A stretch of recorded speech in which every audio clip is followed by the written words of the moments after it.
All right, guys, breaking down the match between Garry Tonon and Masakazu Imanari at Polaris. Tonon is going to move for a low single. This is going to shift Imanari's center of gravity onto his back leg, which makes his left leg really light. And instead of finishing the takedown, Tonon's going to lift it up so that he can pull himself underneath into single leg X.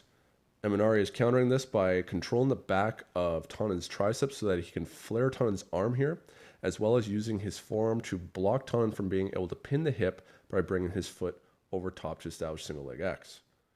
As Imanari falls down to his right hip, he's going to look to start attacking Tonon's right leg. With leg locks, we got to stop our opponents from being able to establish strong closed circuit positions, so Tonon is looking to control the end of the lever, but Imanari is going to kick his leg up and around so that he can bring his legs together into outside ashi.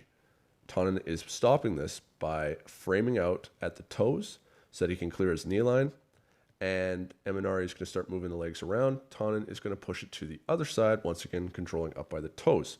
The goal is to keep our opponent from being able to create a closed circuit, crossing their ankles to establish a strong control scheme, and maximizing their bridge potential within the breaking mechanics of heel hooks.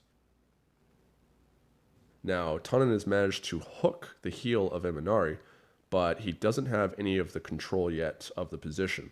Imanari has Tonon's foot over his hip, for one, and two, he's also controlling the toes of Tonon's left leg.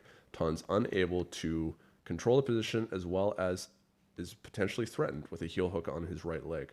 Tonon chooses to engage back into this battle to make sure that he keeps himself safe.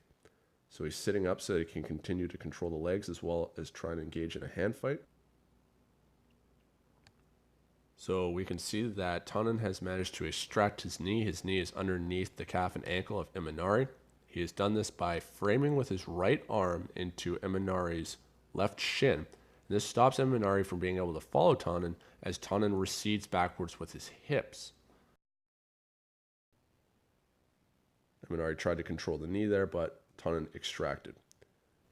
As Imanari tries to wind his right leg around to control inside space, Tonon brings his left knee down and is blocking with the left knee and shin, as well as, once again, with that left arm, always controlling up by the ankle or the toes, so that they're controlling the end of the lever.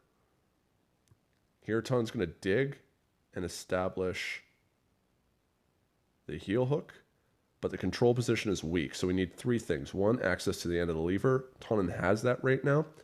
And two, we need control of the knee. The knee is in, but it's almost out. We'll give it to him. But the main thing that Tonon doesn't have is a mobilization of the hip. We can see that his feet are crossed, but they're further down Imanari's hip, and Imanari is already accessing the legs, and so he's going to be peeling that control away. This is why we don't see Tonon bridging aggressively into that knee right now. It's going to be a waste of energy. He knows that it's not there. He's going to look to recede his legs so that he can reset into a strong control position.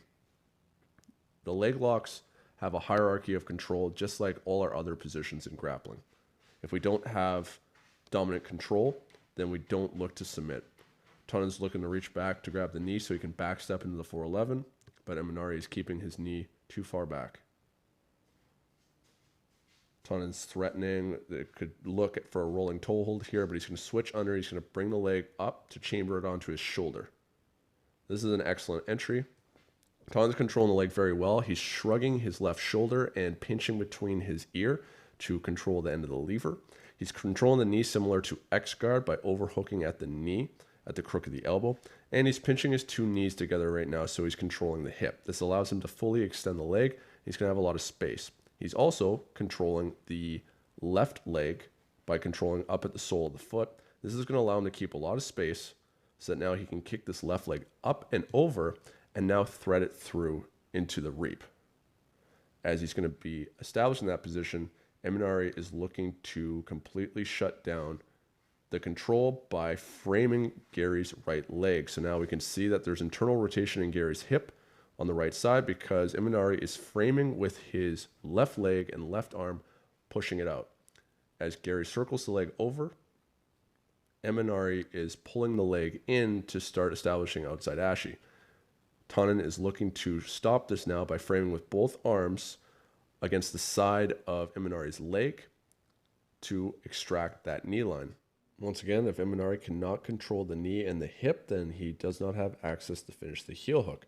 Tonon was just sitting up there engaging into the hand fight. He's going to go leaning back down onto his shoulders to frame the legs to try and extract his knee. Now Garry has dropped his knee down to the mat underneath Imanari's leg. He has now protected his knee line, and we're going to see a turnaround where now Tonon is going to start attacking with the submission now that he is safe.